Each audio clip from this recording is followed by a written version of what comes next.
Bismillahirrahmanirrahim. Assalamualaikum warahmatullahi wabarakatuh. Alhamdulillahi rabbil alamin. Wabihi nasta'in ala umuri dunya waddin. Wassalatu wassalamu ala asrafil anbiya'i wal mursalin wa ala alihi wa ashabihi ajma'in. Amma ba'du. Rabbi shrah li sadri wa yassir li amri wa hlul 'uqdatam min lisani wa yafqahu qawli. Amma ba'du. Faya ayuhan nas ittaqullah haqqa tuqatih wa la tamutunna illa wa antum muslimun. Shadaqallahul azim. Pertama-tama marilah kita panjatkan puji dan puji syukur kita atas kehadiran Allah Subhanahu wa taala yang telah memberikan kita nikmat sehat dan sempat sehingga kita dapat berkumpul bersama dalam suatu majelis insyaallah diberkahi oleh Allah Subhanahu wa taala.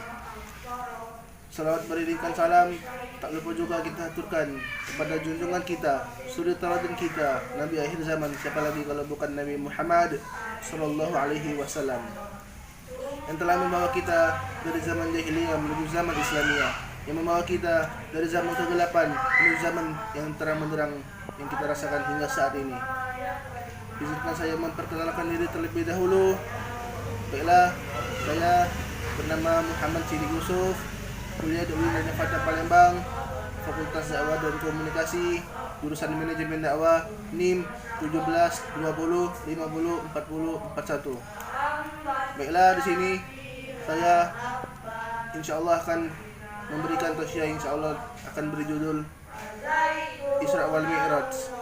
Ada suatu peristiwa di zaman Rasulullah SAW di mana peristiwa tersebut yang tidak bisa dijangkau oleh akal pikiran manusia, tetapi bisa diterima dengan hati dan iman yang kita tersebut, yaitu perjalanan apa, sahabat sekalian?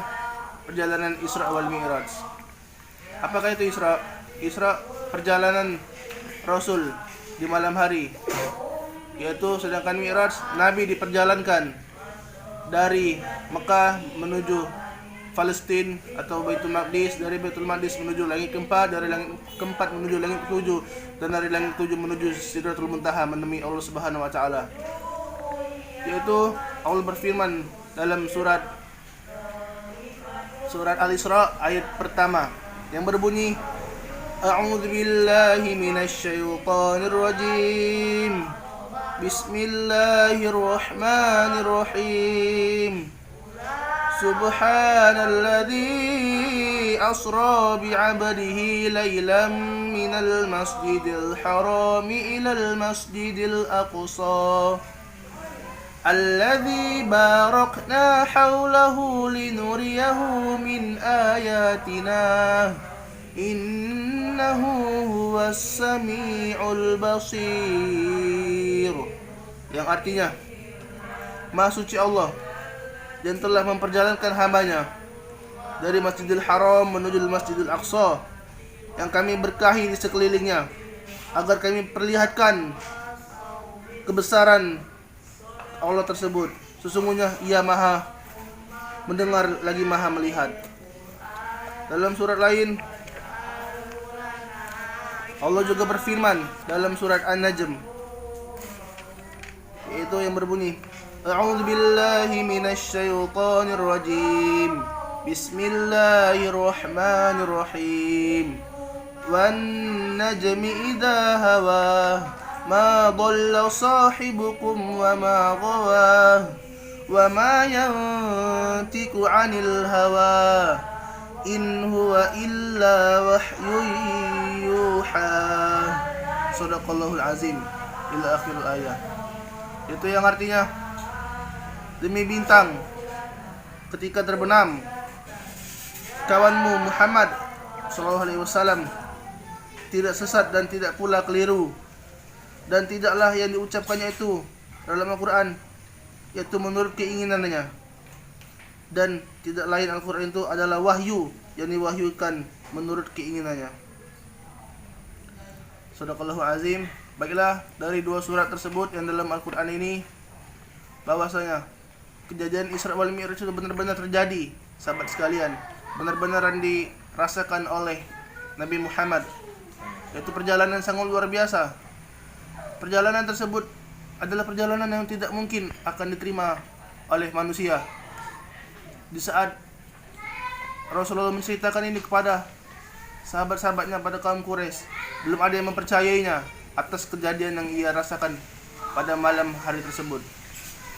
Kenapa dijadikannya Isra wal Mi'raj? Pada suatu hari beliau bersama sahabatnya yang bernama Zaid bin Harithah berdakwah ke Taif, dan beliau berharap agar orang-orang Taif di sana dapat menerima dakwahnya. Tapi apa yang didapatkan oleh Rasulullah? Rasul pun dilempari oleh orang-orang di sana dengan batu hingga kakinya berdarah-darah. Sedangkan sahabatnya yang bernama Zaid bin Harithah tersebut kepalanya bocor hingga kepalanya sampai juga berdarah-darah karena tidak mau menerima dakwah Rasul. Dan seolah-olah bumi pun menolak dakwah Rasul. Di situ Rasul sangat tersedih, sangat sedih karena beliau berdakwah tidak dapat diterima oleh orang-orang di sana.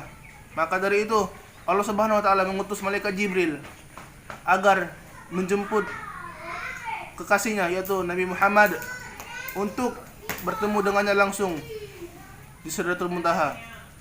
Pada waktu selesai sholat Isya di malam hari, malaikat Jibril pun turun menemui Rasul di rumah sahabatnya yang ada di Mekah. Dan malaikat Jibril pun mengajak Nabi Muhammad untuk menjumpai Allah yang Maha Rabbi. Maka dari itu dimulai dari situlah perjalanan Isra wal Mi'raj. Beliau diajak dengan menggunakan hewan buruk. Buruk itu lebih tinggi daripada bihol dan lebih rendah daripada kuda.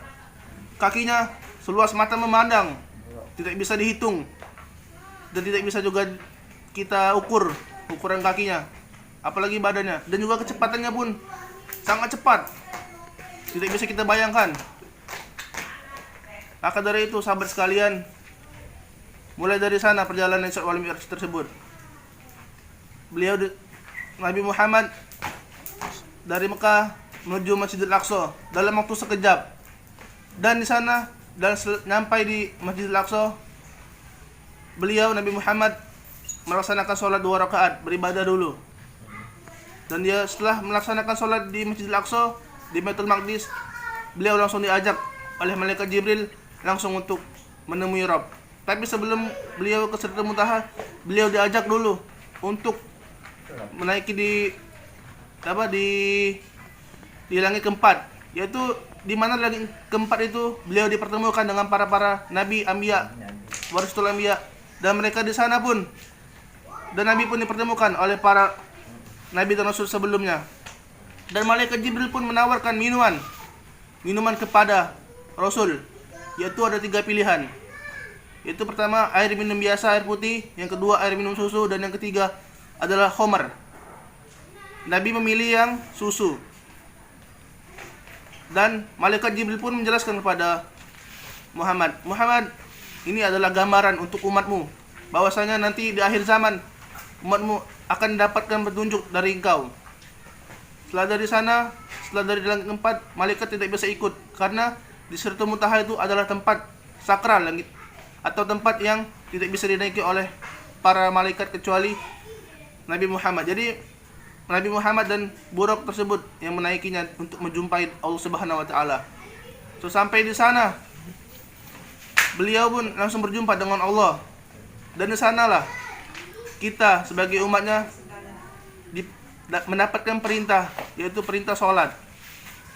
Nah, dari sana Allah memerintahkan kepada Muhammad, ya Muhammad, kau sampaikan ini kepada seluruh umatmu nanti, bahwasanya sesungguhnya bahwa antara hambamu ini akan melaksanakan sholat dalam satu hari yaitu 50 waktu. Itu perintah pertama dari Allah. Nabi Muhammad merasa keberatan dengan perintah tersebut, dan dia menemui Allah, ya Allah, sungguh keberatan sholat yang engkau beri sama hamba ini. Kalau bisa dikurangi lagi Allah, jangan satu hari selama 50 waktu. Dan Rasul pun berpikir, dia berjalan di sekitaran Sidratul Muntaha, berpikir, meminta untuk keringanan, dan akhirnya pun Allah dengan kemurahan hatinya dengan baik hati memanggil Rasul, memanggil Nabi Muhammad. Ya sudah. Kalau seperti itu, maka sholat akan dikurangi menjadi satu hari itu 5 waktu. Yaitulah yang disebut dengan subuh, zuhur, asar, maghrib dan isya. Setelah dari sana, Rasul pun nampak bahagia. Dia telah menemui Allah Subhanahu wa taala. Dan langsung Rasul pun turun ke bumi. Dalam waktu malam hari itu langsung turun ke bumi. Dan beliau nyampai subuh. Setelah dari sholat subuh, ia langsung menceritakan apa yang dialaminya pada malam hari yang lalu. Kebanyakan para sahabat pun tidak ada yang mempercaya, termasuk kaum Quraisy, bahwasanya Rasul itu pembohong, Rasul itu mendusta. Tapi ada satu sahabat yang sangat mempercayainya, yaitu Abu Bakar As-Siddiq. Ketika ia menceritakan semua kejadiannya di malam hari yang lalu, Abu Bakar Siddiq pun mempercayainya bahwa memang benar-benar ada kejadian Isra wal Mi'raj itu. Itulah kenapa Abu Bakar Siddiq mendapat julukan jujur, dan ia juga memang benar-benar sahabat terdekat dengan Rasul. Dan ia langsung percaya bahwasanya itu kejadiannya real, fakta. Memang kita tidak bisa menerima secara akal dan pikiran masa dalam waktu singkat Rasul pun dapat naik ke Sidratul Muntaha.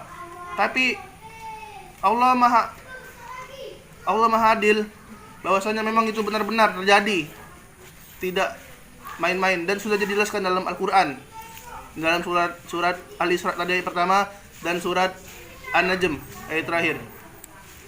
Mungkin itu saja penjelasan tausiah singkat yang bisa saya berikan. Insyaallah bermanfaat bagi kita semua. Bila ada kata-kata yang salah, saya mohon maaf, itu datangnya dari saya sendiri. Dan bila ada kata-kata yang benar, itu datangnya dari Allah, karena Allah adalah Maha Pengasih lagi Maha Penyayang. Usikum wa nafsi bittaqullah. Akhirul kalam. Wassalamualaikum warahmatullahi wabarakatuh.